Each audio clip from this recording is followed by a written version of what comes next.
J'arrive pas à y croire. Les gars, j'espère que vous allez tous bien. Défaite du Barça, j'arrive même pas à y croire. Las Palmas, mal classé. Alors, j'avais prévenu moi. J'avais dit dans l'avant-match, attention à ne pas croire que ce match est gagné d'avance.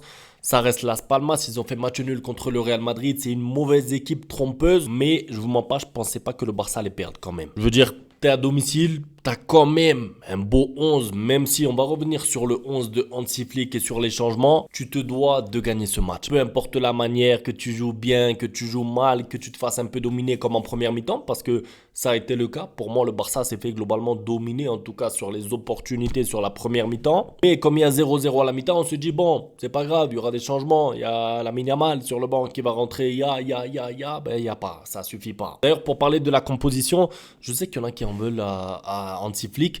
Moi, je peux pas trop lui en vouloir parce que c'est pas sa faute si Dani Olmo n'est pas apte physiquement. Parce qu'en fait, moi, quand j'ai vu Dani Olmo sur le banc, je me suis dit, bon, c'est soit un choix tactique, soit Dani Olmo ne va pas bien. Voilà, il n'y a pas 50 options. En fait, on aperçoit que Dani Olmo ne peut pas enchaîner deux matchs. Il est déjà sorti en cours de match le match précédent. Là, tu joues 3-4 jours après à domicile. Tu peux pas compter sur Dani Olmo, donc tu es obligé de mettre Pablo Torre. Lamine Yamal, il revient de blessure, donc tu peux pas le mettre titulaire. Donc le 11 de Hansi Flick, moi je lui en veux pas. Parce que son 11, il l'a fait pour des raisons physiques. Dani Olmo qui peut pas jouer, et Lamine Yamal qui n'a pas joué depuis un mois, qui ne peut pas être titulaire. Casado qui est suspendu, il a mis l'équipe qu'il pouvait. Maintenant, une fois qu'on dit ça, l'équipe qu'il pouvait, donc, n'a pas fait le travail. Parce que je suis désolé, tu regardes le 11, t'es quand même largement supérieur sur le papier à Las Palmas. T'es à domicile, n'a pas d'excuse. Tu as quand même une attaque Rafinha, Lewandowski, Pablo Torre au poste de numéro 10, Fermin Lopez. Je veux dire, t'as quand même des joueurs pour aller faire mal à cette équipe de Las Palmas. Mais le problème numéro un pour moi sur cette première mi-temps, c'était le manque d'intensité. Je sais pas vous, moi.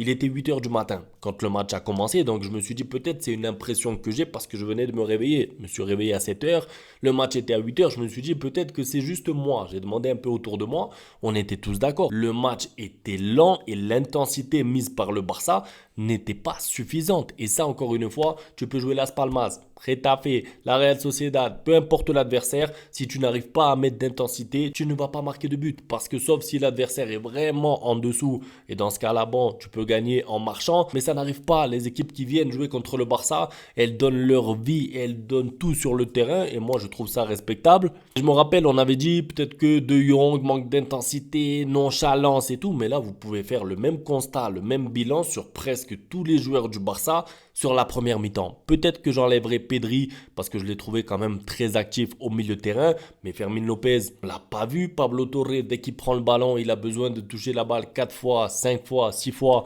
C'est trop tard. Là, je parle vraiment pour la première mi-temps, parce que la deuxième mi-temps, il y a eu des changements.